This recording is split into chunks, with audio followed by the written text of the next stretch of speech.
अब देखिए ये मादा जनन तंत्र का डायग्राम है। इसमें सबसे पहले हम पढ़ेंगे अंडाशय। महिला में दो अंडाशय होते हैं जो गर्भाशय के दोनों तरफ स्थित होते हैं।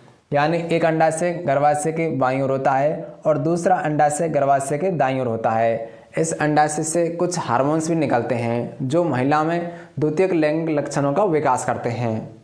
देखिए लड़की के जन्म के समय ही उसके अंडाशय में हजारों अंडाणु होते हैं, लेकिन वे अपरिपक्व होते हैं, परिपक्व नहीं होते। और जब लड़की यौवन अवस्था में पहुंचती है यानी वह 12 से 13 वर्ष की हो जाती है, तब उसके अंडाशय में अंडाणु परिपक्व होने लगते हैं और 1 महीने में एक अंडाशय से केवल एक अंडाणु ही परिपक्व होता है। अब देखिए ये जो आपको नलिका दिखाई दे रही है यह अंडवाहिका है। इसे फैलोपियन ट्यूब भी कहते हैं। इसी अंडवाहिका में नर युग्मक शुक्राणु और मादा युग्मक अंडाणु आपस में मिलते हैं। मतलब इसी अंडवाहिका में निषेचन की प्रक्रिया संपन्न होती है। अब देखिए ये जो आपको आकृति दिखाई दे रही है यह गर्भाशय है। गर्भाशय एक लचीली थैलीनुमा संरचना होती है जो ग्रीवा द्वारा योनि मार्ग में खुलता है।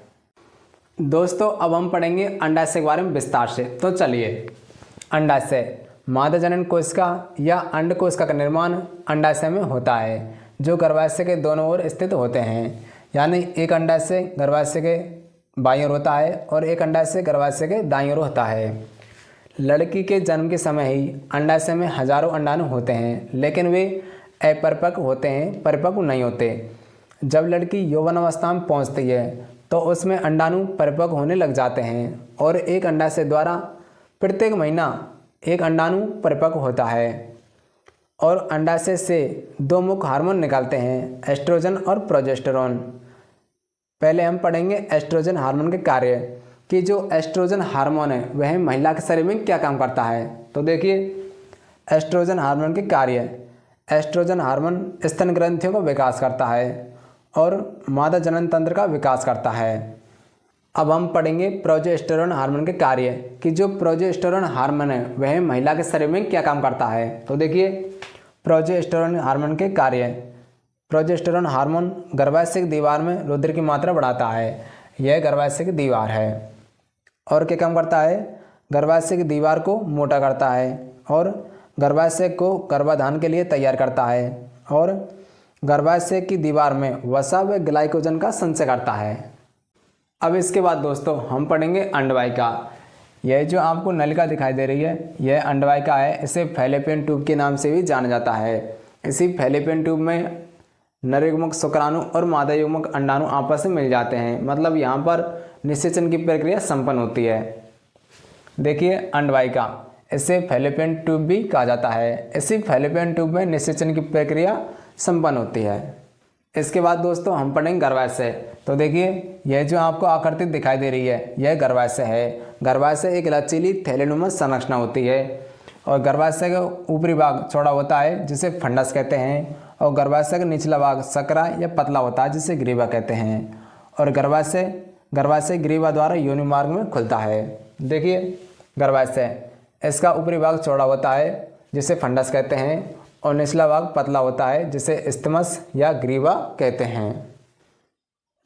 अब देखिए दोस्तों निषेचन कि महिला में निषेचन किस प्रकार होता है। तो मैथुन क्रिया के समय यानी जब महिला और पुरुष दोनों सेक्सुअल संबंध बनाते हैं उसी समय पुरुष के शुक्राणु योनि मार्ग से होते हुए गर्भाशय में पहुंच जाते हैं और गर्भाशय से होते हुए यहाँ पर अंडवाहिका में ऊपर की ओर पहुँच जाते हैं और तो उसी समय अंडाशय से अंडाणु निकलकर शुक्राणु के पास पहुंच जाता है। शुक्राणु और अंडाणु दोनों आपस में मिल जाते हैं। मतलब निषेचन की प्रक्रिया अंडवाहिनी में होती है और दोनों मिलकर शुक्राणु और अंडाणु दोनों मिलकर एक नई कोश को बना लेते हैं जिसे युग्मनज या जाइगोट कहते हैं। वह युग्मनज या जाइगोट गर्भाशय में आ जाता है और गर्भाशय की दीवार से चिपक जाता है जिसे भ्रूण कहते हैं। अब देखिए भ्रूण के लिए पोषण कैसे मिलता है। तो भ्रूण के लिए पोषण महिला के रुधिर मतलब ब्लड से ही मिलता है जिससे भ्रूण धीरे धीरे विकसित होने लगता है या धीरे धीरे विकास करता है। और महिला के गर्भाशय में भ्रूण तक पोषण पहुंचाने के लिए एक स्पेशल संरचना होती है जिसे प्लेसेंटा या नाल कहते हैं। और गर्भाशय में विकासशील भ्रूण के अपशिष्ट पदार्थ का सफाया भी प्लेसेंटा के माध्यम से होता है।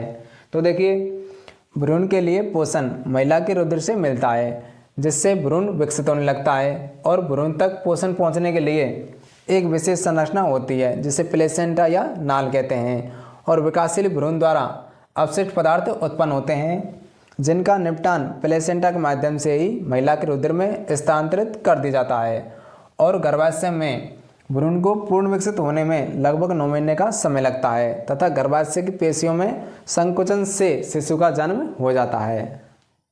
दोस्तों, आप इस वीडियो को लाइक करें और चैनल को अभी तक सब्सक्राइब नहीं किया है तो चैनल को सब्सक्राइब कर लें और हाँ, घंटी को दबाकर ऑल कर लें, जिससे मैं आपके लिए ऐसे ही यूजफुल वीडियो अपलोड करूं तो सबसे पहले नोटिफिकेशन आप तक पहुंचे। तो दोस्तों, आज के लिए बस इतना ही। कल फिर मिलते हैं। जय हिंद।